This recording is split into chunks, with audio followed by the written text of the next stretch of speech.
Hello, welcome back to elite recipes.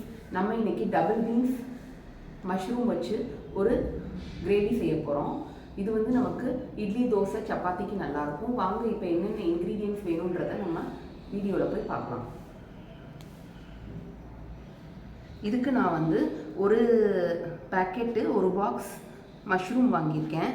Double beans just ஒரு கையளவு, கறி leaves, fennel seeds, சோம்புன்னு சொல்லுவோம்ல, just ஒரு broken ஒரு 10 பீசஸ் கேஷ்யூ நட்.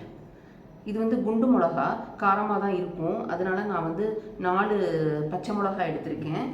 இது வந்து பெரிய சைஸ் கோகோனட்டில் ஹாஃப் கோகோனட், திருவுன தேங்காய், 2 பெரிய வெங்காயம், 2 தக்காளி. இதுதான் இதுக்கு வேணுங்கிற இன்க்ரீடியன்ட்ஸ்.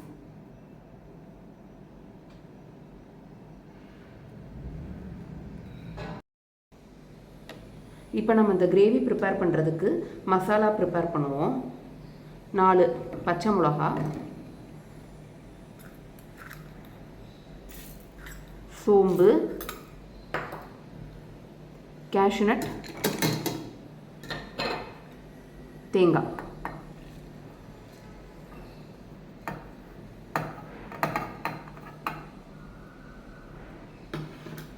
நீங்கள் நல்லா காரம் சாப்பிடுவீங்கன்னா இன்னும் 2 மிளகா கூட நீங்கள் சேர்த்துக்கலாம். இதில் இப்போ லைட்டாக தண்ணி ஊற்றி நல்லா ஃபைன் பேஸ்ட்டாக கிரைண்ட் பண்ணிக்கோங்க.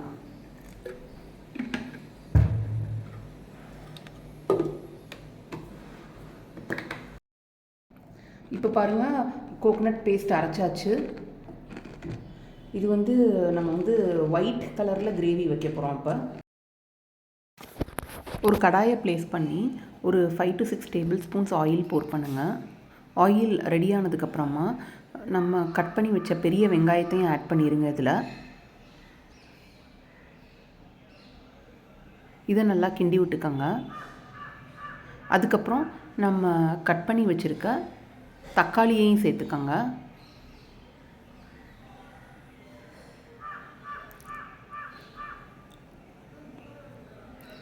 இப்போ கட் பண்ணி வச்சுருக்க தக்காளியையும் சேர்த்துட்டு இதையும் நல்லா கரண்டி போட்டு கிண்டி வேக விட்டுக்கோங்க. இந்த வெங்காயம் தக்காளி ஃபஸ்ட்டு நல்லா வேகணும்.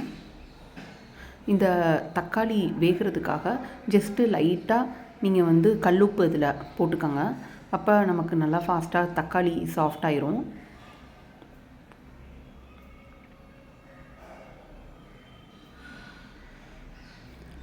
கருவேப்பிலையும் இதில் சேர்த்துருங்க.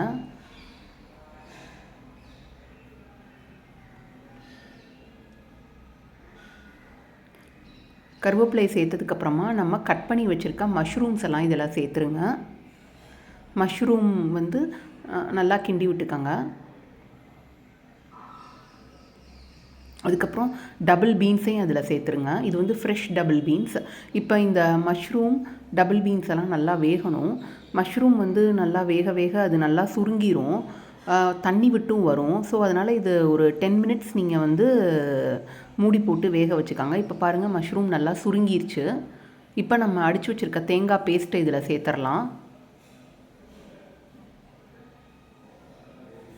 இப்போ மிக்சர் ஜாரில் ஒரு டம்ளர் தண்ணி ஊற்றிடுங்க. ஒரு டம்ளர் தண்ணி ஊற்றிட்டு அதை நல்லா நீங்கள் ஷேக் பண்ணிட்டீங்கன்னா மிக்சியில் ஒட்டியிருக்கதெல்லாம் க்ளீனாக வந்துடும். அப்புறம் அந்த மிக்சியில் இருக்க தண்ணியை இதில் ஆட் பண்ணிடுங்க. அதுக்கப்புறம் நம்ம கரெக்டான கன்சிஸ்டன்சிக்கு கொண்டு வரணும்ல, அப்போ தான் கொதிக்கும்போது வேகிறதுக்கெல்லாம் தண்ணி வேணும். ஸோ அதனால் இன்னும் கொஞ்சம் தண்ணி நீங்கள் சேர்த்துக்கோங்க. இப்போ இது தண்ணியெல்லாம் ஊற்றி சேர்த்துனதுக்கப்புறமா இந்த மாதிரி இந்த லிக்விடாக இருக்கணும். இதுக்கு வேணுங்கிற உப்பும் சேர்த்துக்கோங்க. இது இப்போ நல்லா கொதிச்சு வரணும். நீங்கள் மூடி போட்டு இதை வேக விட்டுக்கோங்க.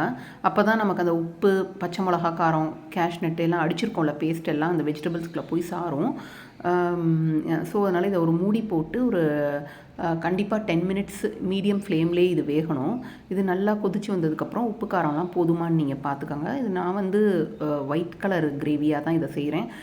இந்த கிரேவி வந்து உங்களுக்கு சப்பாத்தி இட்லி தோசைக்கெலாம் ரொம்ப டேஸ்டியாகவும் இருக்கும். நம்ம டபுள் பீன்ஸ் மஷ்ரூம்லாம் போட்டிருக்கனால ஹெல்த்தியான கிரேவி தான் இது.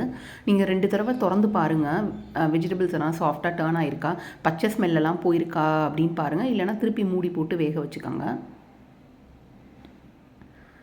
இப்போ பாருங்கள் நல்லா கொதிச்சிருச்சு.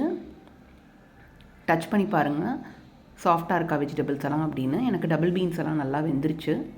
இப்போ நான் இதை வந்து ஒரு பவுலுக்கு ட்ரான்ஸ்ஃபர் பண்ணிக்கிறேன்.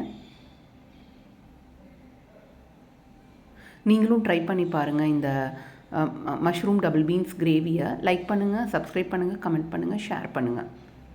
ஹோப் என்ஜாய் பண்ணியிருப்பீங்கன்னு நினைக்கிறேன்.